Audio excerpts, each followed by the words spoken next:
la era industrial. Posterior a la caída del Imperio Romano de Oriente, se descubrieron nuevas rutas y caminos. Esto generó que se diera el comercio entre ciudades, por lo tanto se requería producir más y mejor. Entonces aparece la máquina de vapor, con lo cual impulsaría la industria en general y principalmente la industria de los textiles. Y como era de esperar, incrementó la producción. Los pequeños artesanos no podían competir contra esto y tuvieron que cerrar sus pequeños talleres y prestar sus servicios en las fábricas de los burgueses. Los burgueses empezaron a acumular mucho dinero y se empezaron a capitalizar. Por esto a esta era también se le llamó la era capitalista. Entonces es cuando surgen los primeros bancos en Italia y nace el crédito. O más vale si aprueba los créditos, porque recordemos que la iglesia prohibía en aquel entonces que se prestara dinero a interés. La clase noble estaba desconcertada. Las reglas del juego habían cambiado para ellos. Seguían jugando las reglas de la era anterior, es decir, poseer la tierra para dominar. Es cierto que poseían tierra, pero no tenían capital. Entonces es cuando deciden y piden prestado a los bancos y como garantía dejaban sus tierras. En la era industrial las reglas cambiaron.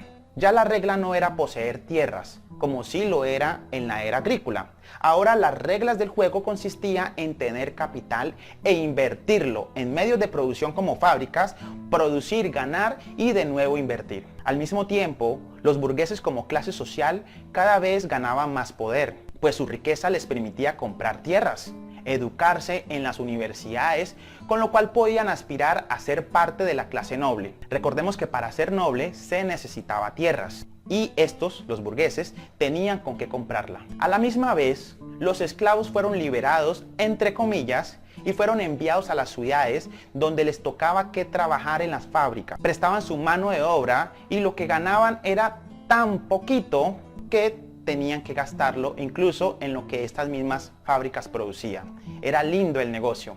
Aquí lo único que cambiaría para los esclavos era la manera como serían explotados.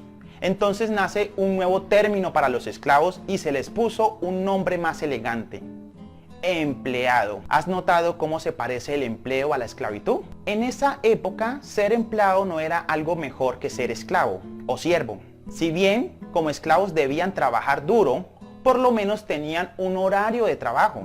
Recordemos que el día laboral en la economía feudal era según la salida y la puesta del sol. Es decir, la noche era para dormir y solo se trabajaba de día. Se acostaban con las gallinas. Consideremos también que el trabajo consistía en servir al señor feudal y a cambio recibían protección, vivienda, vestido, alimentación. Bueno, de vez en cuando los maltrataban, pero digamos que era soportable porque gozaban de cierto confort. ¿Qué pasó en la era industrial? En la era industrial, a los empleados, o digamos a los esclavos urbanos, llamémoslos así, ya sabrás por qué, debían trabajar en las fábricas, y como ya se habían inventado los relojes despertadores, entonces se levantaban a la madrugada antes que saliera el sol, de manera que se trabajaba más de 14 horas diarias por unas cuantas monedas como salario, que les alcanzaba apenas para vivir. Esta época se caracterizó por múltiples violaciones de los derechos humanos. En las fábricas era normal que trabajaran niños y hasta mujeres en embarazo y les pagaban una miseria que no alcanzaba ni para comer. Los maltrataban e incluso les pegaban. Cuenta la historia que la gente se moría de física hambre en las calles de Europa. En respuesta a estos múltiples abusos por parte de los dueños de las fábricas, ocurre la revolución obrera. Los empleados empezaron a quemar las fábricas, casi todas las sacaban. Entonces surgen los gremios de trabajadores, los sindicatos, y pues empiezan a legislar las leyes laborales. Entonces a partir de este momento era prohibido el maltrato al trabajador. No se les podía pegar a las personas. Además, se acordó una jornada más corta y un salario más acorde a las necesidades del trabajador. Al menos uno mínimo para que los trabajadores al menos no se murieran de hambre y no se enfurecieran y se fueran a protesta. Ya sabemos entonces de dónde es que nace el concepto de salario mínimo. Es decir, es lo mínimo como para que tú no protestes. Además de todo esto, se otorgó otros beneficios como vacaciones, prima, seguro y salud. Eso los conocemos hoy en día, claro que se han ido quitando. Entonces es cuando ser empleado en esa época era chévere. Sueldo digno, pensión, jubilación, subsidios, medicina prepagada, auxilio de vivienda, horas extras, dominicales, festivos, permisos. Entonces la gente vivía agradecida con las empresas, incluso hasta se sentía identificados con esto. Ahora entendemos cómo nuestros bisabuelos idolatraban la casa con el logo de la empresa, el vaso de la empresa, la agenda de la empresa, el tapete de la empresa, etc. La gente amaba la empresa.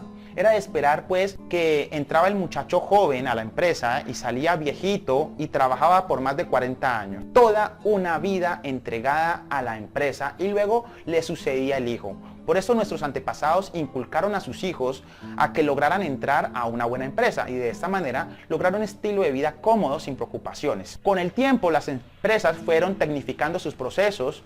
Por lo tanto, cada vez se requería mano de obra calificada. Entonces nacen las carreras técnicas, tecnológicas, para capacitar a la gente que tendría que pensar un poquitico más para realizar tareas que requerían mayor destreza y no simplemente tareas rutinarias como era normal. Conclusión, en esta era, las reglas del juego consistían en ser dueño de una fábrica o por lo menos trabajar en una. ¿Sigue esto siendo vigente hasta nuestro tiempo?